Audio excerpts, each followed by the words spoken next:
Milo was a boy like any other, but he carried a peculiar burden, envy. No matter what he had, it never seemed enough. If someone rode a shiny new bicycle, Milo would sigh, staring at his old one with its squeaky chain. If another child had a pair of fancy sneakers, Milo would look down at his scuffed shoes and feel a pang of jealousy. His parents, kind and hardworking, often told him, "Milo, appreciate what you have. You're luckier than you think." But Milo would shrug it off, certain that life was better for everyone else. One bright morning, as Milo walked home from school, his friend Peter sped past him on a sparkling red bicycle. Milo's heart sank. "Why can't I have something like that?" he muttered. He kicked a small rock along the path, the weight of his envy heavier than his school bag. Deciding to take a different route home, Milo wandered into the woods nearby. He had heard stories of these woods, how they were magical, how strange things happened to those who ventured too far. But Milo, lost in his thoughts, didn't care. As he walked deeper into the forest, he came upon an enormous oak tree. Beneath its sprawling branches sat an old man with a long white beard and a peculiar golden box on his lap. The man seemed to be waiting, his eyes twinkling with mischief.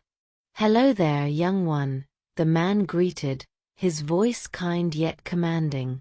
Milo hesitated, but curiosity got the better of him. "Hello, sir. What's that box you have?" The old man chuckled softly. "Ah, this is no ordinary box. It's the box of exchange. It allows people to trade their lives with someone else's. Would you like to try it?" Milo's eyes widened. "Trade my life? You mean I could be someone else?" "Exactly," the old man replied. "Anyone you envy. Just say their name while looking into the mirror inside this box, and you'll live their life. But be warned, once you make the trade, you'll experience everything they do." Milo's envy flared. This was his chance. "I want to be Peter," he said without hesitation. The old man opened the box, revealing a shimmering mirror. As Milo looked into it, a blinding light surrounded him. When it faded, he was standing in Peter's grand mansion. At first, Milo was thrilled. The house was enormous, filled with toys, gadgets, and a big backyard with a pool. But as the day went on, he noticed something odd. Peter's parents were nowhere to be seen. The servants were polite but distant, and the house felt strangely empty. Milo missed the laughter of his siblings and his mother calling him for dinner. "This isn't what I thought it would be," Milo murmured. He rushed back to the woods, hoping to find the old man. When he arrived, the old man was still there, as if he had been expecting Milo. "Changed your mind already?" he asked with a knowing smile. "Yes," Milo admitted. "Can I try someone else's life?" The old man nodded. "Who will it be?" This time, Milo chose Lily, the most popular girl in school. Instantly, he found himself surrounded by a group of friends, all laughing and praising him, or rather Lily.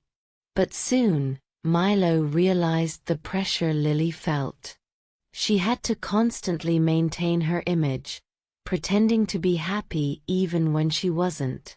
Every little mistake felt like a disaster, and Milo found it exhausting.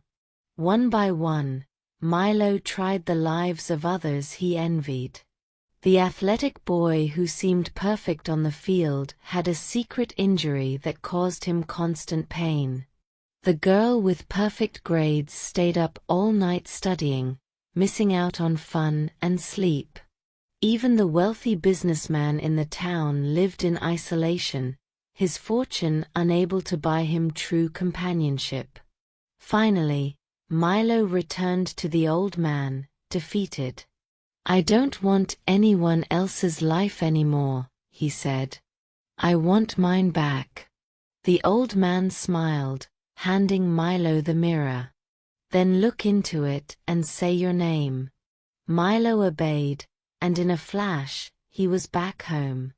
For the first time, he noticed the simple joys around him, the warmth of the sunlight streaming through the window, the smell of his mother's cooking, the sound of his siblings laughing as they played.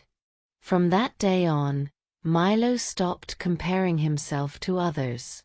He began to cherish the little things: his father's stories, his mother's hugs, the old bicycle that still carried him wherever he needed to go.